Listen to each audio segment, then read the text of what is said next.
어쨌든 선거는 이렇게 됐고 덕분에 이제 한동훈 대표는 이제 김건희 라인 척결로 이제 말을 이제 세게 나가가면서 전국이 조금 더 다르게 변할 수도 있겠다라는 생각이 듭니다. 이제 관심거리는 그러면은 제 생각에는 독대를 뭐 할 거 아닙니까?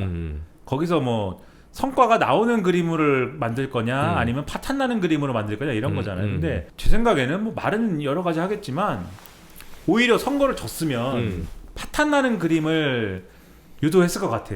한동훈 대표도. 그래서 대통령한테 뺨 맞고 나오는 그림으로 가는 게 차라리 낫지 않았을까. 재보궐선거 졌으면 만약에 진짜로 뭐 그럴 리가 없긴 한데 부산금정에서 졌으면은 가가지고 김건희 여사 때문에 진 거 아니에요. 근데 졌으면 사퇴했겠지. 예? 사퇴했겠지. 아이 뭐 지금 그것이 이제 김준우의 야망이 실현된 정상적인 나라의 모습인데 옳게 된 나라의 모습인데 지금 그르게 된 나라 아닙니까? 그렇지. 그러니까 뭐 지금 상식이 통용되지 않는 곳이에요 여긴 지금. 네?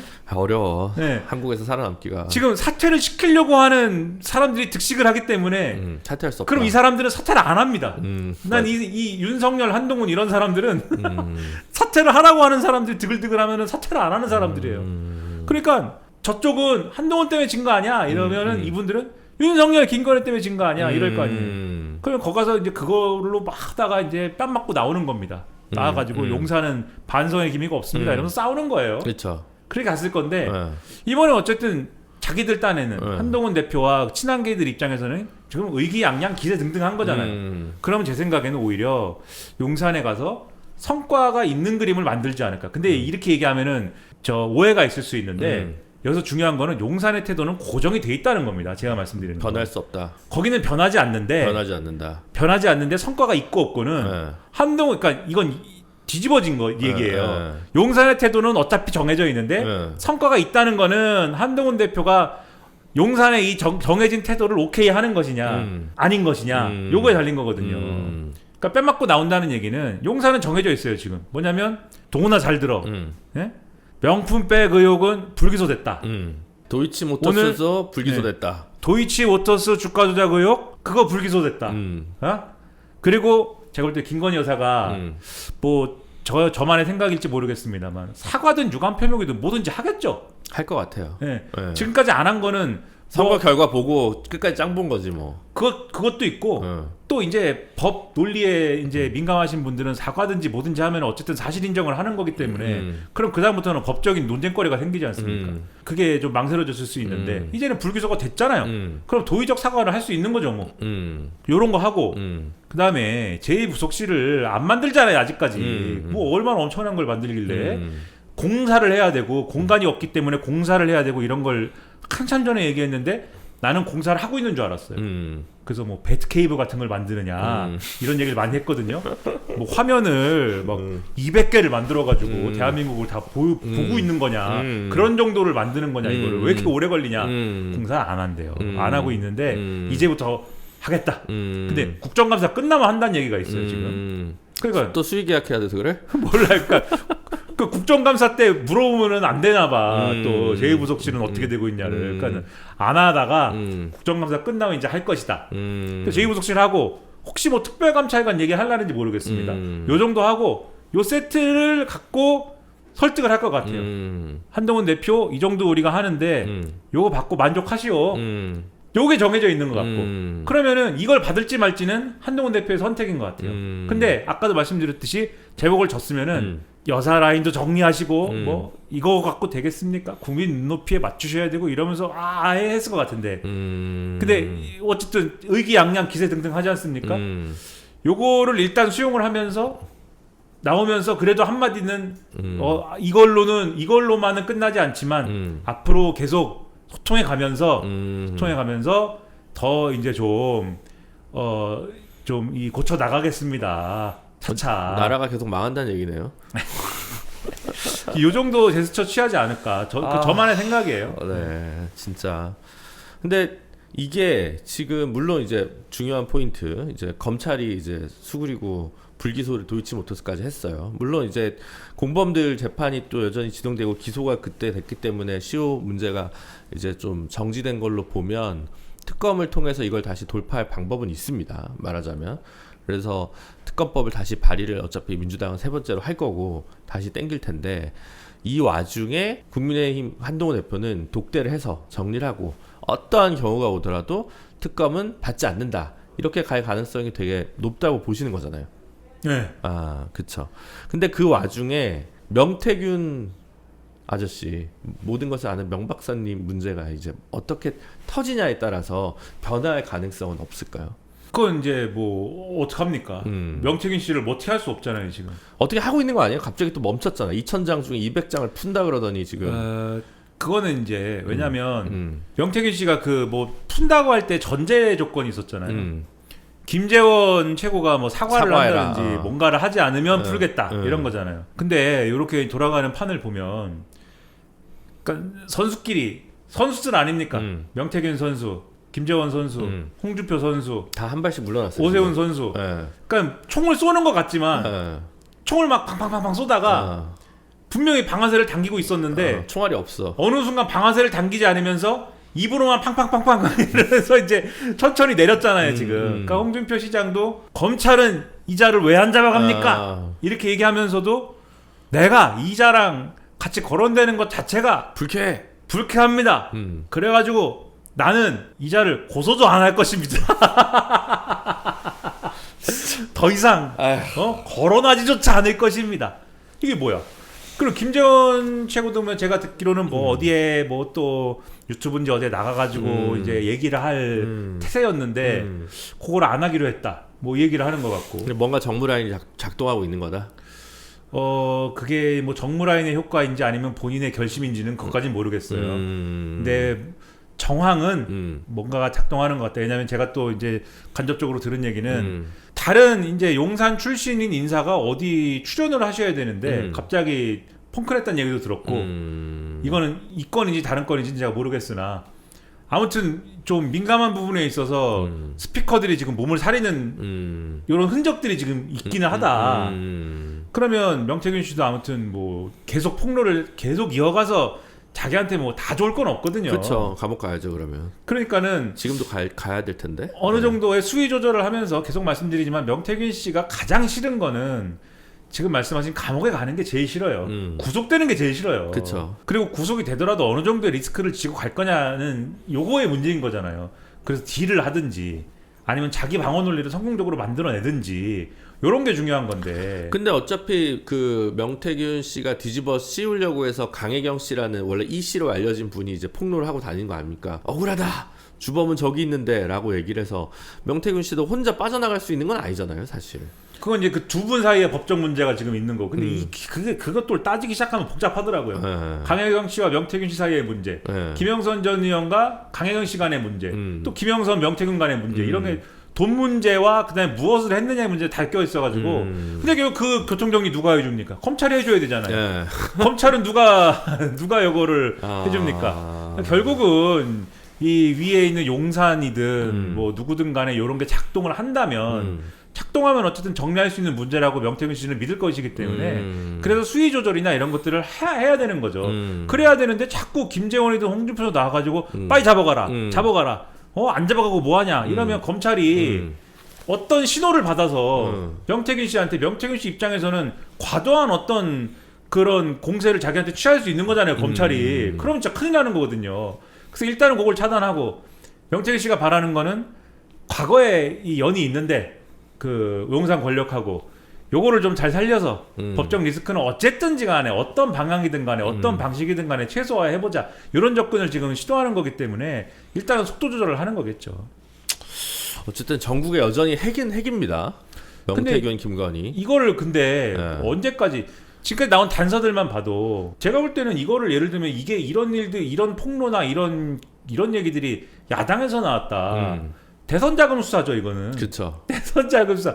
경선에서 경선을 치르는데 여론조사가 들어가는 어떤 경선인데 물론 이 여론조사 자체가 무슨 경선을 치르는 데 있어서 그 경선의 순위를 정하는 근거로 들어간 여론조사는 아니지만 그치. 이런 조작된 여론조사가 지금 어떻게 활용됐는지는 모르는 거잖아요. 뒤에서 돌아다녔을 수도 있고, 그렇죠? 어둠의 어떤 경로에서 돌아다녔을 수도 닷 있고, 이러면서 막 돌고 그렇죠. 뭐 비공개 여론조사상 지금 앞서고 있다고 한다. 뭐 그렇죠. 이렇게 하면서 여론을 조작하는데 사용됐을 가능성이 있죠. 그렇죠. 그랬을 수도 있고, 네. 아니면은 예를 들면 이제 대표적으로 안철수와의 단일화에서 뭐 어떻게 사용됐을 수도 있고, 지금의 의혹은 여러 가능성이 있는 거잖아요, 지금. 그리고 요런 게 자칫 잘못하면 지금 우리가 홍준표 대통령, 홍준표 정권의 평행 세계에서 살 수도 있는 건데 지금. 네. 그러면 대선 자금 수사 이런 걸로 들어가야 되는 거 아닙니까? 야당이 만약에 이런 잡음이 있었다라고 하면. 그러니까 이게 지금 요 수준에서 지금 우리끼리 정리합시다 이래가지고 정리되는 문제냐? 그렇죠. 그거 아닌 거죠, 사실. 그렇죠. 네. 그래서 이게 그냥 덮는다고 덮어질 문제 아니지 않을까? 절대 덮어지지는 않을 것 같다는 생각이 들어요. 사실 그 오빠가 뭘 알아? 어? 이거는 사실 적시에 의한 명예훼손으로 보이던데. 오빠가 좀 무식하고 철이 없다. 어느 오빠인지는 모르지만 그 오빠든 저 오빠든 뭘 모르는 건 마찬가지가 아닐까라는 강한 확신이 드는데. 그러니까 이준석 의원이 그러잖아요. 그건 팩트다. 여사의 인식은 팩트다. 오빠는 입당 전부터 그 대선 치를 때까지 철이 없었던 것은 주지의 사실이다. 근데 이준석 대표도 워낙 이제 명태균 씨랑 어쨌든 가까이 지냈다는 것이 되면서 스크래치가 많이 난 것 같아요. 이제 홍매화 사건도 그렇고 그래서 홍매화를 더 심었어야 되나? 그 저기 두 그루만 두 그루 심은 거죠? 거기 칠불산가 뭐에서 몇 그루인지 모르겠고. 네. 하여튼 사진에 의하면 심은 사람은 이준석이 아닙니다. 이준석 뒤에서 코를 긁고 있었고 삽질은 또 자기가 안 해 또 하여튼 삽질은 그 와중에 자기가 삽질은 안 합니다. 또 우리 천하람 의원 굴욕 사진으로 이제 평생 밈으로 남을 텐데 뒤에서 코만 긁고 있어. 천하람 의원도 그때 되게 좀 약간 뭐가 왔을 거예요. 내가 새벽에 지금 이거 뭐 하는 건가. 그러니까 결국 명태균 씨의 그 모든 제가 볼 때 그 커리어의 점프가 되는 그 과정이라는 거는 그냥 저의 추측은 명태균 씨의 설명이 거의 70% 맞는 거다. 김종인 박사로부터 김종인 박사의 심부름으로 시작이 돼서 다 박사들이잖아요. 김종인 박사, 명 박사, 김건희 박사의 박사들, 이 박사님들이 김종인 박사로부터 시작이 돼서 김종인 박사가 2022년 1월달에 비대위원장 할 때부터 윤석열과 별의 순간 언급을 했는데 그때 뭐 아무튼 뭘 했는지 어떻게 압니까? 데이터를 뭘 봤는지 어찌 압니까? 그치, 우리가 모르죠. 우리는 그때부터 시작을 해서 또 오세훈과 뭐 안철수 간의 단일화에도 내가 뭘 했다 이렇게 주장하는 거잖아요 지금.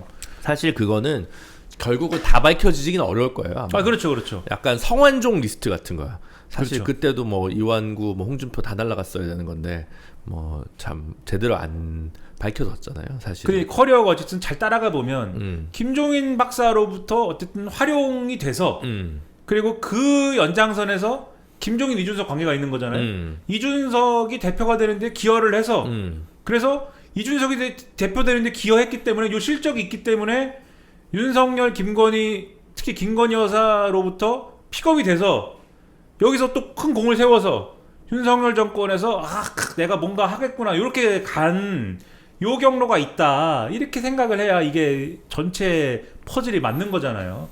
그것을 부정할 수 없기 때문에 이거를 뭐 나중에 가서 그래도 어느 정도 밝히지 않으면 안 되는 사안이 아닌가. 뭐 이렇게 그러면 거기에 지금 말씀하신 대로 이준석 의원이 아는 내용이나 또 이준석 의원을 밝히지 않으면 안 되는 내용이나 이런 게 뭐 안 나오겠습니까? 그게. 그래요. 이것도 계속 또 명태균 파문은 뭐 매일같이 터지니까. 그러니까 사실 이것만 설명해도 1시간은 갈 거예요. 1시간은 할 거예요. 근데 이제 딴 데서 많이 하니까 일부러 제가 이제 비중을 줄인 거지. 그렇죠. 이 문제의 의미는 사실 엄청 큰 겁니다. 뭐 이게 뭐예요 지금 이게? 자, 거의 뭐 지금 보수 인사들이 다 현타가 온다는 거예요 지금. 부끄럽겠죠. 네. 이게 뭐 하는 짓이냐. 왜? 아니 좀 똑똑한 애들도 많고, 그러니까 스펙 좋은 애들도 많고, 네. 말되는 애들도 많을 텐데 어디서 이거 뭐 박사학위도 없는 사람이 나타나가지고. 네. 오늘도 그런 칼럼 많이 봤고 지난주에 언급한 그 우리 윤 실장님이라고 그분이 또 저기 주간동안인지 신동안인지 길게 또 쓰셨어요 이 얘기를. 네? 이게 뭐냐 지금 보수가 유능하다고 그랬는데 이게 뭐냐. 윤태곤 선배는 내 얘기를 들어야지 왜 이상한 데 가서 컨설팅을 받나 이런 거 아니에요? 우리가 너무 그렇게까지 가면은 또 네, 좀 그래? 그렇고. 네. 이번 주에 뭐 칼럼 중에는 중앙일보 오늘 거였나? 강찬호 기자? 네. 거기도 뭐 대통령이 나라를 위해서 뭐 부인을 버리라고 했던가? 거기도 뭐 하여튼 뭐 그런 뭐 기사였던 것 같은데 제목이 갑자기 생각이 안 나는데. 오늘도 주옥 같은 게 많았기 때문에 지금 뭐 다 생각은 안 나는데. 그렇죠. 그리고 엊그저께인가 그 영남대 무슨 교수님 칼럼을 저기 외부 칼럼을 조선일보에서 받아가지고 태종도 그 세종의 그 뭐 처가 시문 이쪽을 다 이렇게 척사를 했다. 하여튼 요즘 저희가 보수 혹은 용산에 드리고 싶은 충고는 유튜브 그만 봐라. 우리 유튜브 하는 사람들이 이렇게 얘기하면 안 되는데 유튜브 그만 보고요. 조중동 칼럼 좀 보세요. 그게 차라리 그게 너희 당신들이 사는 길이야. 차라리 근데 조중동을 또 미워한다는 말이 있습니다. 미워하겠죠. 어떤 그 소위 말하는 김건희 라인으로 분류가 되는 그 참모 중에 어떤 분이 기자한테 그런 말 했다는 소문도 있어요. 미워하겠죠. 조중동 믿지 마라. 아직도 조중동한테 속고 있느냐. 근데 나는 그런 얘기는 우리가 하는 얘긴데 그런 얘기는 우리가 왕년에 막 안티조선 뭐 이런 얘기도 하던 우리가 하던 얘기인데 왜 소위 말하는 김건희 라인이다라고 지금 지목된 이분들 있잖아요. 상상을 초월하는 분들이에요. 이분들은 이분들은 왜 거기 있어야 되는지를 이해할 수 없는 분들입니다. 근데 저도 예전에 사실 찐윤 같은 분들 방송에서 만나고 이제 끝나고 뭐 커피 한잔 하고 이렇게 얘기를 좀 나눌 수 있잖아요. 여기는 정말로 진심으로 확신범으로 비윤만 돼도 좌파라고 생각을 하더라고요. 그래서 저도 약간 좀 당황했어요. 아니 누가 그래요? 누가 그랬어요? 아니 뭐 어느 대변인 출신이 있어요. 그래서 제가 이게 좀 약간 좀 놀래가지고 정말 저렇게 생각한다고? 왜냐면 이게 마이크 꺼진 상태였기 때문에. 근데 제가 뭐 마이크 꺼진 상태에서 보수 패널이랑 무슨 각 잡고 싸우거나 뭐 보지도 않고 이런 성격은 아니거든요. 그냥 얘기하고 그도 사람이고 나도 사람인데 이렇게 생각하는데 생각은 좀 놀랐어요. 저게 이번에 사실 이것도 웃겨. 그 대부분 신문에서 아까 그것도 있죠. 서울교육감 진보교육감 또 당선 이랬는데 아시아투데이인가 거기서는 좌파 교육감 당선 이래가지고 저도 정근식 교수님 좀 친분이 있고 이제 역시 또 진보 주류야 또. 민변에 뭐 명문대 마이크 좀 끄고 얘기하나? 아니 제 그 지난번에 저기 못 나오셔서 김수현 변호사 나올 때 그때는 제가 선거법 때문에 제2 교수님이라고 말만 했는데 한센인 그 관련해서 제가 소송을 했고 정근식 교육감님이라고 해야 되나? 정근식 교수님이 원래 한센인 관련한 그 논문이나 이런 작업들을 했어요. 국가인권위 쪽도 했고 제자 중에는 한센인 문제로 그래서 박사를 받아서 어디 저기 교수님 대신 제 또래 분도 계시고 그래서 예전에 말레이시아의 소록도 같은 데가 있어요. 순가이부로라는 곳에 있는데 거기 같이 4년 전인가 말레이시아 여행이 아니지 견학을 같이 갔던 그런 사이입니다. 정근식 화이팅. 무슨 얘기야? 하여튼 그건 좌파 교육감은 아니잖아. 근데 좌파라는 개념을 그렇게 막 쓰지 마세요. 좌파가 자존심이 상합니다. 그러니까요. 한동훈 대표도 제일 마음에 안 드는 게 그거야. 다 좌파래. 민주당도 좌파래. 민주당도 늘 당황하는 게 그렇잖아. 그러니까 질문이 틀렸어. 질문이. 올바른 질문은 우리의 세계관에서 올바른 질문은 이거라고요. 김준우는 좌파인가? 이게 올바른 질문이라고. 그렇지. 얘 애매한데? 우리끼리 이게 좌파야? 좀 애매한데? 뭐 이렇게 해야 되는데 그겁니다. 그러니까 우리끼리 싸울 때 하는 그 얘긴데 그게. 좌파입니까? 본인이? 마이크 끄고 우리 다시 얘기합시다. 어떤 분과 이제 말씀 나눴는지 모르지만 저는 오히려 방송가에서 이제 소위 뭐 친윤의 포지션에 있는 분들도 마이크 꺼지면 저는 슬픔을 더 많이 느꼈습니다.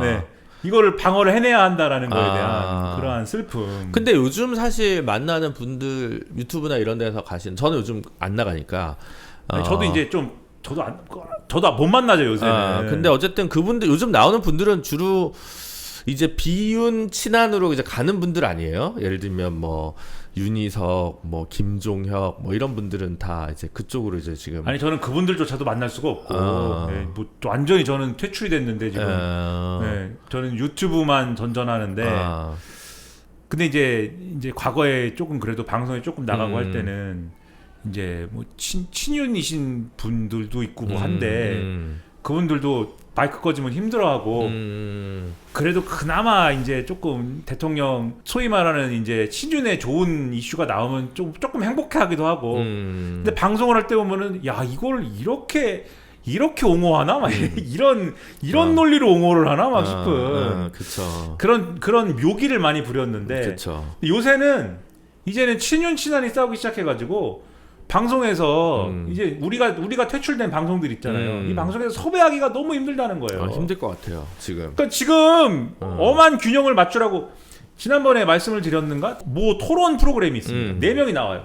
아실 거예요. 4명 나오는 프로그램이 있는데 거기에 많은데 요즘? 네? 많아 4명 나오는 프로그램은 네. S에도 있고 K에도 있고 M에도 있습니다. 네, 4명이 나오는 이제 토론 프로그램인데 균형을 이렇게 맞췄다가 한번 박살이 났어요. 국민의힘, 민주당, 그 다음에 개혁신당, 그 다음에 조국혁신당. 네. 이렇게 불렀으면은 물론 정의당 입장에서는 슬픈 일이죠. 그러나 어쨌든 원내 의석도 있고 왠지 아는 방송 같다. 네. 월요일 날 하던 프로 얘기하는 거구나. 아니 뭐 몰라요. 아무튼 이거 뭐 원내 의석도 있고, 예. 뭐 말이 되죠. 그 다음에 보수들 개혁신당이니까 보수들 그 다음에 뭐 그들의 표현으로 진보들 뭐 근데 이런 표현 쓰고 싶지 않지만 아무튼 그렇게 해가지고 균형 맞췄지 않느냐. 근데 이게 이제 그 이제 소위 말하는 친윤과 KBS 내부의 KBS라고 얘기했네. 방송국 내부의 이제 그 보수파들은 여당 하나에 야당 3명 아니냐. 그래가지고 국민의힘 2명, 민주당 2명 이렇게 재편됐다는 거예요. 맞아. 그래가지고 그것도 열받는데 요새는 코너 이름도 바뀌었어. 거기. 네. 요새는 내부에서 이제 무슨 얘기들을 하고 있느냐. 친윤 친한을 맞춰야 된다 균형을. 친한이 나오면은 이게 진짜 또 KBS PD 하기 힘들다. 근데 K만 그런 게 아니고 비슷한 얘기를 다른 데서도 들었어. 근데 M에서는 그런 얘기 잘 안 할 거 아니에요? 네. M은 지금 항전 분위기니까 어디서 그런 얘기를 할까요? 그러면 친윤까지 맞춰야 돼가지고 힘들다. 거기는 근데 진행자도 친한이잖아. 그렇게 알려져 있으나 그러나 뭐 하여튼 그런 점들이 힘들다. 그러니까 이 방송도 이 권력의 심층부에서 정말 이렇게 돋보기 들고 이렇게 보고 있으면 어떤 방송이 충성을 다 바친다. 그러면 금방금방 알아주고 금방금방 보상도 주고 이럴 텐데 관심이 없어요. 이 기본적으로 관심이 없는데 관심이 없다가 자기들 편이 방송이 불공정해요. 이렇게 우는 소리 하면 뭐? 이러니까 왜 불공정해? 이럴 때 이게 자기 편들이 와가지고 이거 봐요 친한만 불러요 막 이렇게 아니면은 또 막 불호령 내리고 이러니까 이렇게 되죠. 그러니까 전 사실 이번 국감 때 그 민영삼 씨가 감사로 간 줄 처음 알았어요. 감사요? 네, 어디 감사로 갔잖아요. 무슨 감사로 가요? 감사가 아니고 그 뭡니까 코바코의 대장으로 간 거잖아요. 사장으로 간 거였어요? 거기가 뭐지? 뭐 대장으로 이사장 아닙니까? 감사 아니야? 아니 용서받지 못할 장들이 봐봐요. 한국방송광고진흥공사의 사장이라고요. 이 사장으로 보내고 이자를 그리고 더 이런 이자들이 얼마나 웃긴 자들인지 아십니까? 그 KBS에 KBS 출신의 KBS의 최 PD라고 있었습니다. 그 옛날에 검사 사칭 사건의 그 최 PD. 이 최 PD라는 분이 공정언론 시민연대인가 뭐 이런 거를 공동 대표를 지내시고 그래가지고 맨날 KBS 라디오에 김미나 같은 이런 뭐 이상한 애들이 나온다 이런 거 맨날 모니터링하고 최모 씨 있어요. 맨날 그런 거 하고 그런 거를 뒤에서 막 잘한다 하고 KBS 라디오가 완전 좌파다 이런 거를 막 하고 그러다가 어느 날 무슨 선방심의 이런 데 위원으로 들어가서 이 좌파 라디오 민원 들어온 거를 자기가 처리해요. 자기가 처리해가지고 이유가 있다. 이런 거를 막 이건 나쁜 라디오야. 이 이유가 있다라고 그래갖고 탄압을 막 합니다. 그러다가 이번에 뭐가 됐는지 아십니까? 뭐가 됐어? 시청자 미디어 재단 이사장으로. 아, 여의도에 있는 거? 예, 이게 뭐야 이게? 이게 뭐야 이게? 예? 장난칩니까? 그리고 이분이 뭡니까? 재판정에는 또 가가지고 재판정에 가가지고 예, 옛날에 제가 검사 사칭 그거 할 때 이재명 씨가 당시에 예? 옆에서 뭐 저기 뭐 했습니다 뭐 이런 거 증언하고 뭐 그다음에 지난 대선 때 생각해 보시면 이 최모 씨가 기자회견도 해요. 그 당시에 검사 사칭할 때 말이죠. 옆에서 이재명 당시 이 변호사가 말이죠. 막 이러면서 기자회견하고. 야, 이게 뭐냐. 저는 사실 KBS 요즘 이제 출연한 지 몇 달 됐지만 네. 이제 뭐 예를 들면 열린 토론에 이제 제가 월요일 날 고정이었는데 갑자기 그 낮에 있는 시사본부나 이제 앞에 뭐냐 최강 시사에서 네. 연락이 와요. 네. 누가 펑크가 났는데 좀 나와주면 안 되냐. 그래가지고 이제 작가나 이제 올 거 아니에요. 그래서 제가 그럴 때 뭐라고 하냐면 제가 근데 월요일 날 저녁에 방송 나오는데 하루에 2번 이 채널에 나오는 게 맞냐. 사실 뭐 이준석 대표는 그런 거 신경 안 쓰고 하루에 2-3번도 나오는데 저는 이런 것도 혹시 문제 안 되냐라고 늘 이제 체크를 시켰거든요. 그러니까 문재인 정부냐 뭐 윤석열 정부냐 상관없이 그냥 방송이라는 게 또 이제 그러고 막 상의했어요. 그래가지고 그 PD들이 알아요. 그래서 심지어 월요일 밤에 나오고 화요일 새벽에 나와도 괜찮아요? 라고 막 저는 물어봐서 이 진짜 기계적 균형이라도 맞춰야 된다 이런 생각을 참 했는데 제가 참 쓸데없었다라는 생각이 드네요. 그냥. 아니 저도 그 당시에 최강 시사라는 라디오 프로그램을 하는데 저것도 시사야 하셨잖아. 그래서 네. 아마 그때 최강 시사를 화요일 목요일 날 아침을 하고 그 다음에 월수금을 심야에 하는 이제 시사야라는 프로를 하고 이렇게 맞췄어요 그거를 안 겹치게 처음에. 맞아요. 근데 월요일 수요일을 하던 한겨레 기자가 더 이상 못하겠다 그러고 이제 누워버린 거예요. 그리고 그게 아침에 뉴스 브리핑을 하는 게 그게 진짜 힘든 일입니다. 힘듭니다. 4시에 일어나가지고 신문을 본 다음에 그거를 원고를 막 정리해가지고 그 이제 보낸 다음에 열심히 택시 타고 가가지고 이제 막 하는 거기 때문에 그치. 그걸 하고 싶은 사람은 없어요. 그렇다고 뭐 출연료를 억만금을 줍니까? 아니죠. 출연료를 뭐 들으면 기가 찰 정도를 줍니다. 여러분 들으면 기가 찰 겁니다. 그 돈 받고 그걸 했어? 라고 생각할 정도 줍니다. K가 M보다 짭니다. 네. 참고로. 장성철이라는 분이 있지 않습니까? 장성철 소장님이 어느 라디오 방송에 가서 그런 말씀했어요. 저희 보수 쪽에는 그 돈 받고 할 사람이 없어요라고 얘기했습니다. 근데 아무튼 그 일을 하는데 할 사람이 없잖아요. 구하기가 어려우니까. 정상근 기자 화이팅. 구하기가 어려우니까 그 최강시사라는 라디오 프로그램에서 그냥 일주일 다 해라. 그래가지고 사람 못 구하니까. 네. 아니 그럼 제가 그러면은 어느 날은 월수금은 그럼 이틀 월수금은 하루에 2번 나오는데 괜찮을까요? 할 수 없지 않느냐. 그래가지고. 꼭 이렇게 하라고 그래서 했어요. 그러니까. 근데 나중에 그러니까 너무 많이 나온다고 막 뭐라 하죠. 정권이 바뀌고 막 탄압을 받으니까 죄송하다고 하루에 2번 나오는 거는 안 된다고. 그러니까 방송과 뒷얘기도 하면 또 따로 특집을 하나 편성해야 되는데. 그거 한 3일 하죠. 그렇죠.